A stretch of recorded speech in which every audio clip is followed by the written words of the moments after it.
My Adventures with Superman returns this week with Season 3, and it's off to a cracking start. Set not long after the ending of Season 2, Superman and Supergirl have a lot of things on their plate, beginning with the reveal of the brand new Fortress of Solitude, complete with multiple Kryptonian stewards to look after the place. The show wastes no time jumping us into the new arc and new suits, as both Superman and Supergirl both have brand new costumes, both of which are really great. I really disliked the massive shoulders that Superman had in the end of Season 2. It was definitely one of those like special power-up costumes that I'm glad it didn't end up sticking around. I love the new costume he's got. I love the idea of the cape now going down past his shoulders on the front and kind of connecting up through the suit. It looks really cool. It kind of gives him a really cool silhouette now as well. Supergirl as well, I really like her costume and how it's very much a blend of what we're going to see in the new movie, especially with the skirt. Then we also get like the pants as well, which is a great look for her. And I really love how the cape blends into sort of like a scarf mask sort of thing. Definitely a different look for her, and I really appreciate them trying something different while also making it something very familiar. After some foreboding words from Brainiac to Kara, the episode hits its stride and it's Halloween at the Kent farm and everyone is around carving pumpkins and just having a good old time. We get a little bit more development of the Kara-Jimmy romance subplot from Season 2, and it's been kind of taken up a notch as both are dressed as Ace Morgan and June Robbins respectively, two members of the Challengers of the Unknown. Pretty deep cut and probably one of my favorite obscure DC teams. There's a little added drama since Jimmy believes that Kara can do better than him because he's just a lowly photographer or reporter guy, while Kara can literally move mountains, and he sees himself as not really someone who is worthy of being loved by that. The plot there is a little obvious on how it's going to progress. Jimmy is going to be able to find a little bit of self-worth through the season and realize that he is good enough for Kara. Kara will in turn learn more about human relationships, how they work, and I'm all here for that. I've really loved the little development that Kara got through Season 2 once she sort of joined the group properly, and then also through this first episode we see that she's kind of ingrained herself a little bit more in Earth culture, dressing up as, you know, Earth's heroes and stuff like that. I really like that.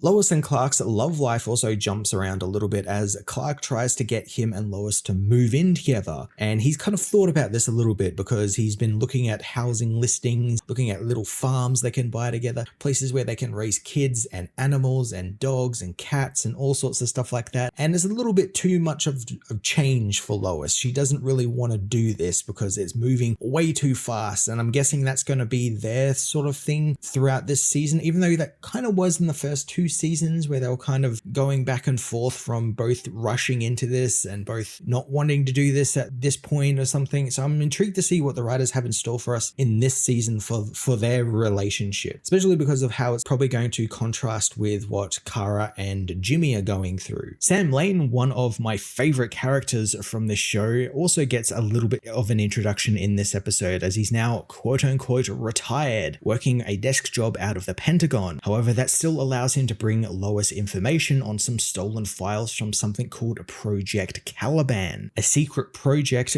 dabbling in Kryptonian technology, and this is the real plot of the episode, with Clark and the gang going to investigate an abandoned laboratory once run by Project Caliban. The group all knowing about Kara and Clark having powers is just great. I love that we're not making up contrived reasons why either of them have to disappear only for then Superman or Supergirl to reappear. They did a lot of that in the first season, and I'm glad they nipped that in the bud straight away and just said, well, Jimmy and Lois can know about who these people are and they can just hang out together and it'll make things a lot easier. And I really appreciate them for continuing that through this season. The group's investigation into the lab leads them to an old bunker where they find all sorts of weird David Cronenberg monster creatures, and as someone well versed with comics and what Lois and the group discover, it's pretty much given that this is the birth of BIZARRO, or an iteration of BIZARRO, which, considering what we've seen of the show and how Superman is going to be dealing with Superboy and other Supermen showing up, makes sense. You know, this is probably the version 1.0 of what would be Superboy, but then also in comic books, BIZARRO always started off as like a normal clone of Superman, and eventually over time he deteriorated into the monster everyone knows and associates with BIZARRO. The episode also finally gives us a good amount of action as some Kryptonian powered monsters from the lab attack the group and they are forced to flee deeper inside, where they find an entire biome made up of Kryptonian flora and fauna, hinting at something very strange is afoot with Project Caliban. The group also find the body of Dr. George Otto Binder, a very, very cool reference to the co-creator of Supergirl, which continues the tradition of things and places and people in these shows being named after the famous people who created these characters. The team don't have any time to think about what's going on when they are attacked by B1Z, the Kryptonian clone, and the reveals just keep coming one after the other during this scene, as they also find that the lab was actually raising the child and raising him in a good way. It seemed that Dr. Binder wanted him to be raised just like how Superman would be raised, or some sort of approximation to how Clark was raised, teaching him how to be good, you know, the value in life and how to protect life with his amazing powers. A complete 180 to what I thought was going to be happening here, where it was going to be some sort of like evil experiment trying to make an evil Superman. On top of that, we also find that there is a robot in the lab, and it looks like a shrunken Eva unit, and it's actually there to kill the clone or try and take it alive in some fashion. And when it attacks the team, Superman and Supergirl leap into action. The clone is really interesting since he very much looks like the rightly maligned New 52 Superman and Supergirl villain Hell, if you remember that character. It's a very forgettable character, but I doubt it has anything to do with that character. It's just really funny that he looks very, very similar with the long black hair, the bare chest, just like the pants on and everything, and even has like a kind of red sort of shawl cape thing that hides him there at the end. So the only thing he's really missing in relation to his the only thing he's really missing is the giant scarred Kryptonian symbol on his chest. And then if he had that, I'd probably say it was Hell, but I don't think it is. But it's just very odd that he looks exactly like that character. Now, this white robot that attacks them actually manages to take out the clone and its pet tiger alien thing, but Superman prevents it from trying to actually kill it, saving the clone from dying as Kara begins piecing together the clone's story. And like I said before, Binder was actually trying to care for this child, and maybe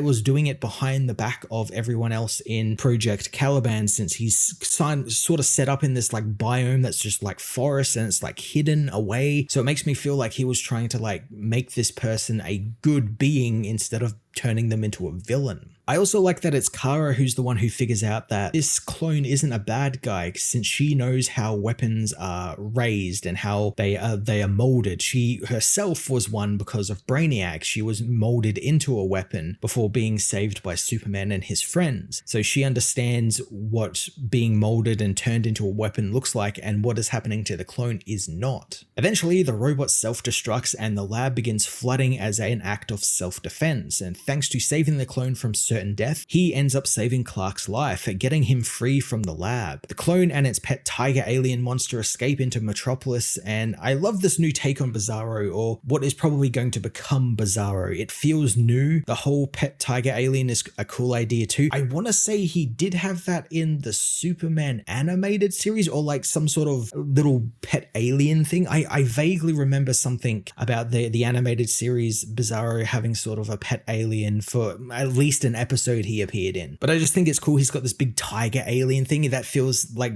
something you see in like a manga, like a character who's turned up with a giant monster thing that's like his pet guardian or something. I also really like this very early look for him, where he's just kind of draped in like a big red robe. He kind of has that whole Frankenstein's monster thing going for him, where he's hiding himself and he's able to just walk the streets free because it's Halloween, so people just think he's in like a Halloween costume. I'm really looking forward to seeing what they're going to do with him, because if it is BIZARRO, he then eventually has to turn into like the monster sort of misunderstood villain. And that's it for most of the Superman-centric plot of this episode. There is a final little bit of the episode where Clark meets a bunch of trick-or-treaters who come by his apartment. I love the idea that he's still dressed as Superman and he can just willingly open the door to these strangers because they will think it's just a Superman costume that he's wearing, that he's not actually Superman. And I love that the kids are dressed as a bird, as a plane, and the little guy, the little Superman guy is there too. And he's just so cool, so wholesome. And this show does that sort of stuff so damn well. Just like the little bits for Superman, just, interacting with people, in this case, children, and just, being a presence for people. It's just so much fun to see that sort of stuff. It's the stuff that I really love in the comics, and to see it brought into animation is just so cool. Lex Luthor does get a very, very quick bit here at the end, which is revealed that the Ava looking drone that we saw throughout the episode and that fought Superman and Supergirl was actually one of his, and they were after the clone for whatever nefarious purposes. And since they cannot get their hands on that clone, they then turn back to Hank Henshaw, who is barely a human anymore and is hooked up to machines and cybernetics, but he needs a little bit more time in the oven in order to be fully operational, which is something Lex plans on giving him, and then eventually turning him into the cyborg Superman, who's been all over this season's marketing as one of the big badge of the show, and one I cannot wait to see what they do with. This was a really neat first episode of the third season of My Adventures with Superman. We got a new overarching storyline involving clones, Kryptonian clones at that. Lex Luthor's up to some stuff. There's a bit of romance tension between the groups of people, between Jimmy and Kara and Lois and Clark. It's really good stuff, and did a really pretty good balance there. The first half of the episode did feel a lot lighter than the latter half, because the latter half just kind of picked up speed and just never stopped until right at the end. But I really like the direction of which the show is going, this whole reign of the Superman storyline. I'm intrigued to see how they're going to do that, because I have always found the reign story to be more interesting when Superman is around. When he's dead, it never really hit for me. It felt like it was missing that thing, which is Superman. So to him still be around while dealing with Cyborg Superman, Superboy, I'm assuming Eradicator and obviously Steel are going to get involved, because Steel's already in the show. So I'm intrigued to see what they're going to do with it, and whether like Doomsday is going to turn up, or like who the villains are for this overarching season. But I'm really looking forward to it. It's off to a great start. And what do you guys think of the show so far? I think it's doing some pretty cool swings with the villains and like how things are presented, how Superman lore is presented. But what do you guys think? Tell me down in the comments what you think, and maybe I'll include you guys in the next episode, and we'll do sort of like a little mailbag sort of thing about what you guys thought about the episode and where you think the season is going to go. All in all, I'm probably going to give the episode an 8.5 out of 10.